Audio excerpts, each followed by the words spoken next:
The 70-year communist monopoly was about to be overturned. Russian citizens were given vouchers, which they could use to acquire shares in privatized companies. We need millions of property owners, and not just a few millionaires. All Russian citizens, workers, pensioners, and small children will be given privatization vouchers worth 10,000 rubles. There was a problem.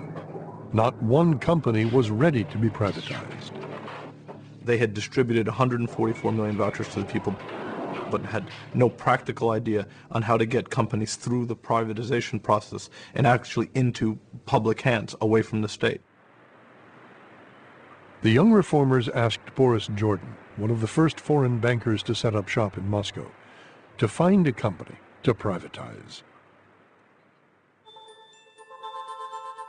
But they had to move fast. They knew that if they didn't at least launch the program by December 9th, 1992, when the Congress of People's Deputies was getting together, the communists were going to kill privatization. The young reformers were in a race against time.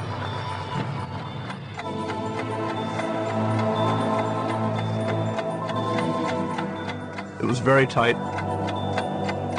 If there wasn't going to be privatization, there was going to be no market economy. They narrowed the search down to a business on the edge of Moscow. It was not exactly what Lenin would have called the commanding heights, but the Bolshevik biscuit factory did bake Russia's favorite cookie. We had to, I wouldn't say bribe, but incentivize them. We gave managers of their factories and the employees of the factories about 50% of the stock in the company. The balance of the equity would be sold in the public markets through these vouchers.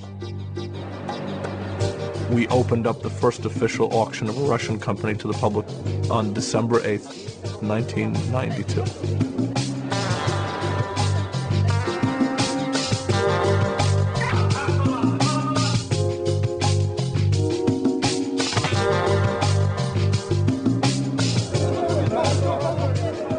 On the day of the auction, fury at the economic reforms boiled over in Parliament.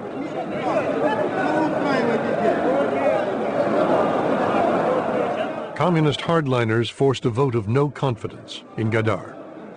I remember it very well. We'd already opened the auction, and I was sitting in the auction center.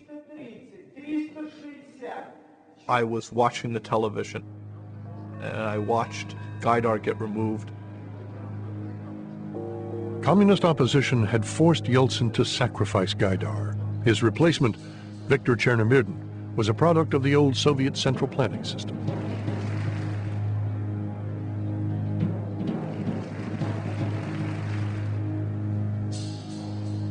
There's no doubt that after Gaidar was thrown out of the prime ministership at the end of 1992, that the level of corruption rose tremendously. State companies were sold off, and the trade in vouchers led to a fledgling stock exchange. A market economy was taking hold, but it was getting off to a shaky start. In Moscow, this was the time of gangster capitalism. Speculation and crime were rampant in what some called the Wild East.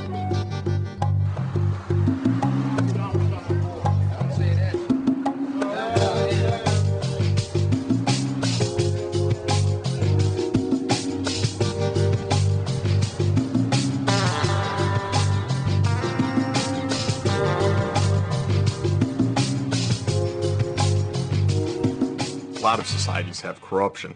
Russia had an elite that had grown up in such an amoral environment under the Soviet system that they really did believe that property is theft. Okay, now we're in a private property system, we'll steal it. And Russia had a lot to steal.